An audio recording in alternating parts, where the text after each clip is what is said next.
Est-ce que vous vous souvenez de la dernière fois que vous avez écrit à vos grands-parents? Pas par texto, hein. La dernière fois que vous leur avez écrit une lettre, à la main. Ouais, c'est bien ce que je pensais.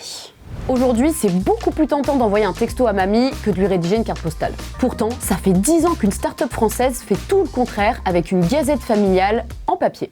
On nous a dit qu'on était complètement à contre-courant, qu'on n'avait rien compris. De toute façon, dans 5 ans, on serait mort. Et ça marche plutôt bien. L'année dernière, elle a généré 14 millions d'euros de chiffre d'affaires.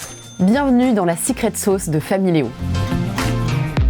Tout commence avec Tanguy de Gélis. Tout à fait. Enfin plutôt avec sa grand-mère, Elisabeth. Comme elle n'a pas de smartphone, elle est exclue du groupe WhatsApp familial. Alors en 2014, Tanguy et ses cousins ont une super idée. Ils lui offrent une belle tablette connectée pour qu'elle puisse suivre tous leurs échanges. Sauf que... Lors d'une visite chez elle, je me suis aperçu que la tablette était rangée bien précieusement sous un petit amas de poussière dans le secrétaire et qu'elle l'utilisait du coup pas du tout. En fait, les lettres et les cartes postales lui manquent beaucoup. Ça a été un peu le déclic, là, cette remarque de ma grand-mère, et ça a fait naître cette idée de créer en fait une solution qui respecte les habitudes de chacun. Et donc de proposer en fait des interfaces numériques à nos générations, à nous, et de proposer un format papier à nos grands-parents. Alors Tanguy en parle autour de lui, il rencontre son futur associé Armel Delesquin, entrepreneur à l'époque. Et ensemble, ils partent pour une incroyable aventure, le tour du monde. Le tour des maisons de retraite d'Ille-et-Vilaine. Il fallait vraiment qu'on aille voir du monde, qu'on se concentre sur le terrain et qu'on fasse des questionnaires. Bon, c'est moins stylé, mais de ce voyage initiatique de 6 mois naît l'idée de Familéo. Un album photo de famille à partager chaque semaine à ses grands-parents, sous la forme d'une bonne vieille gazette papier. Et la première gazette est sortie en août 2015. Donc ça, c'est un exemple de gazette. Donc en fait, ça reprend de manière automatique tous les messages envoyés par les différents membres de la famille. La même année, il fête la première d'une longue série de levées de fonds avec aquarelle.com, le service de livraison de fleurs. Bon, alors au début, c'est réservé aux établissements de santé, mais ça marche tellement que très vite, Familéo passe en B2C pour les particuliers. On l'avait un peu en tête, ce Familéo pour les particuliers, mais quelque part, on n'osait pas trop y croire. Et on recevait de plus en plus de mails tous les jours qui nous disaient « Mais votre produit, il est génial, mais moi, j'ai juste mon autre grand-mère qui est chez elle.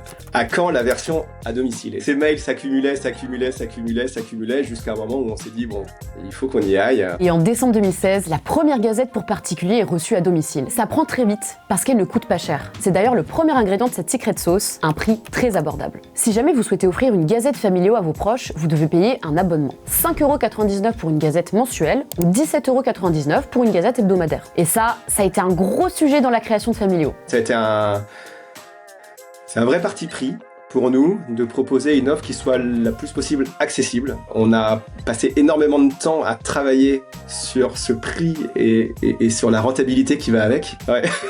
Plus que des petits débats. Il fallait un prix faible et faire le pari du volume. Je pense que le pari était a priori plutôt bon. Parce qu'en fait, grâce à ce prix, les gens en parlent pas mal autour d'eux, il y a une viralité qui s'est enclenchée. Aujourd'hui, les familles peuvent même créer des cagnottes en ligne participatives pour que chaque membre contribue à l'effort collectif. Et même quand c'est la galère, le prix ne change pas. À la période après Covid, il y a eu une énorme flambée du papier. On en a longuement parlé avec notre imprimeur. On a mis en place des mécanismes un peu de compensation où on apportait, nous, à notre charge, une grosse partie de l'impression du papier alors qu'on avait des contrats avec notre imprimeur. Mais voilà, pour jouer le jeu, en fait. On est sur tous les fronts pour vraiment essayer de compenser telle hausse par telle baisse.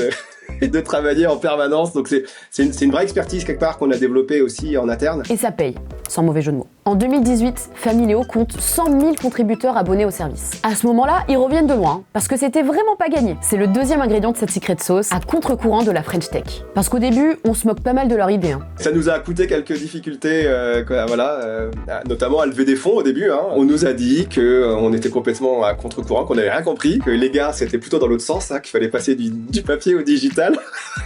Et que de toute façon, dans 5 ans, on serait mort et que tous les grands-parents seront connectés. Fast forward en 2018, 4 millions de personnes âgées de 60 ans et plus en France n'utilisent jamais Internet. Et en 2021, 62% des 75 ans et plus est victime d'électronisme selon l'INSEE. Tanguy et Armel sont persuadés qu'allier un médium papier et un médium numérique permet de réconcilier les générations. C'est très facile, c'est complètement intuitif pour la génération des petits-enfants. Utiliser un réseau social, tout le monde se connecte, on arrive sur un mur et ça se met en page tout seul pour en faire une gazette. C'est de plus en plus de grands-parents qui sont complètement connectés.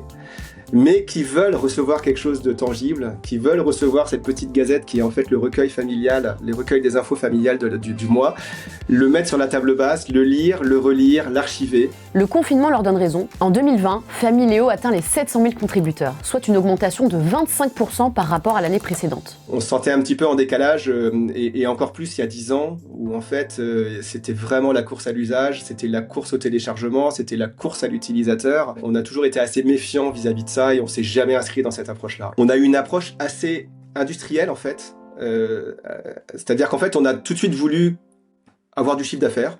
Bon, avec toute cette croissance, on pourrait croire que Familéo s'installe enfin à Paris, la capitale de la French Tech. Mais non, pour les cofondateurs, rien ne vaut l'air iodé de Saint-Malo. C'est d'ailleurs le troisième et dernier ingrédient de cette secret sauce, Saint-Malo, la petite Silicon Valley française. On a fait le choix de rester à Saint-Malo. On était un peu loin de tout l'écosystème start-up à fond, quoi.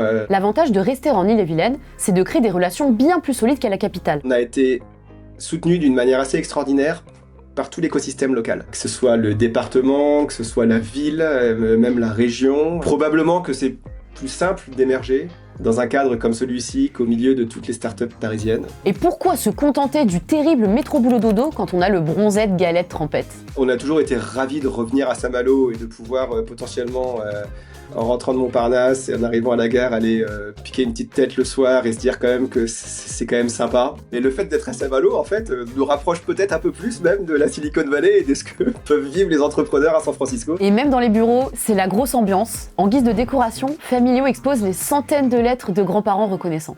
Moi, personnellement, ce qui m'ont le plus touché, c'est les lettres des bénéficiaires, les lettres des grands-parents, voire des arrière-grands-parents, qui nous écrivent en nous disant que c'est la première fois qu'ils écrivent à une société commerciale, mais que là, franchement, je ne pouvais pas ne pas vous écrire pour vous remercier à quel point vous enchantiez mes semaines. On a eu plusieurs fois des gens qui nous ont demandé de réimprimer des gazettes suite au décès du bénéficiaire pour les glisser dans le cercueil.